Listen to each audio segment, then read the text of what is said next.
Hi, my name is Grace, and I'm making a Tunisian dish that's one of my husband's favorites. It's called Zhelbana. And I want to point to the lamb. This is lamb loin, and come and take a look in this pan.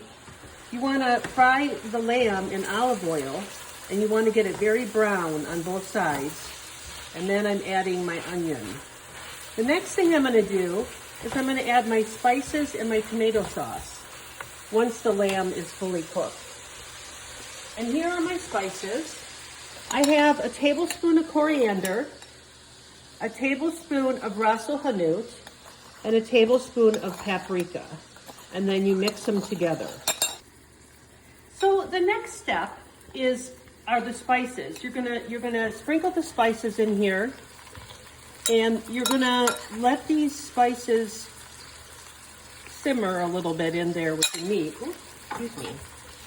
And you want to get them cooking. And once those have cooked in there, and if you need more oil, more olive oil, or more vegetable broth, you can add that as well. But for my purposes here, I'm just using olive oil. Now, I'm going to add 3 tablespoons of tomato paste.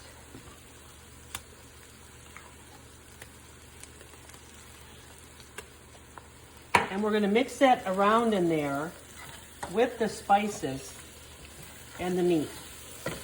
Notice I'm kind of going in between to try to, mix this tomato paste and get the tomato paste to cook as well.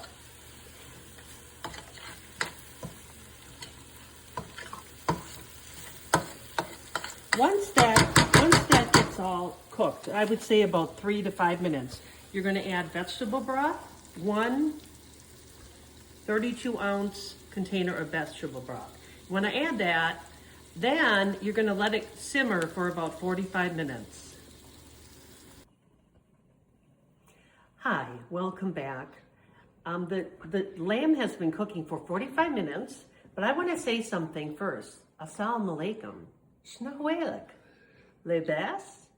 That is how you say hello in Tunisian. And this is a Tunisian dish. Tunisia is a Mediterranean country, and it's also a North African country. So we have been cooking our lamb in this beautiful vegetable broth with the spices for 45 minutes. Now I'm going to add the rest of the ingredients. So I'm going to add garlic. Now I'm kind of a garlic nut, so I love lots of garlic, but it's 5 to 6 garlic cloves are fine. I'm going to add that in there. Then you can add potato, and I have 2 potatoes here that I've cubed, and you're going to add that. Then I have artichokes. These are delicious in Zhelbana. And I cut these in half. You can put them in whole if you want. And lastly, I have 1 bag of baby petite peas. And now, do I have enough broth for this? I'm going to say no, I don't. See how the broth is lower than everything that I've added? Well, over here I have some boiling water. I'm going to add that, and for every cup, I'm going to add that until it is just covered.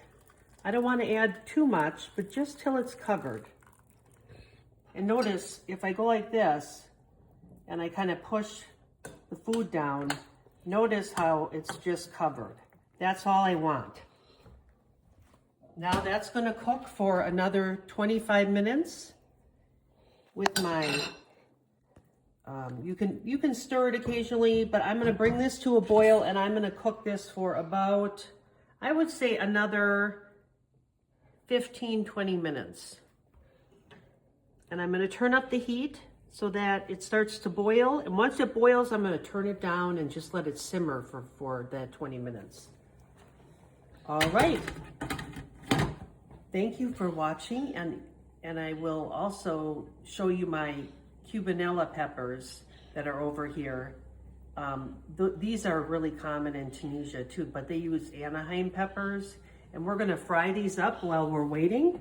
Now you can fry these up. I've washed these. You can just fry them up just like this, or you can take out the seeds, which I do as well. And then you can saute them in olive oil or vegetable oil, and you'll see what I do with them at the very end. Thank you. Assalamu alaikum. We're back with a taste of Tunisia. And where is Tunisia? It's in North Africa, right in the center, right below Malta, and not too far from Sicily. So they have that little influence of the tomato paste, the broth. So this dish right here that we've been talking about, Margue Zhelbana, and Camille, what exactly does Margue Zhelbana mean? Stew. It's like a stew, a pea stew. Yeah. And notice it has so many peas. We put in a bag of peas, we put in artichokes and garlic last time, and the potatoes, and this is almost done. And on the side, while I'm cooking that, I also have my Anaheim peppers, or I use cubanelli. I'm not sure I'm saying that correctly. I use that one. So those are going to be on top of the dish when I serve it. And then over here, this is a typical Tunisian snack. This is harissa with olive oil and olives. And of course, you have to have a baguette. Here's our baguette. And you just dip that bread in there and have a little taste of it.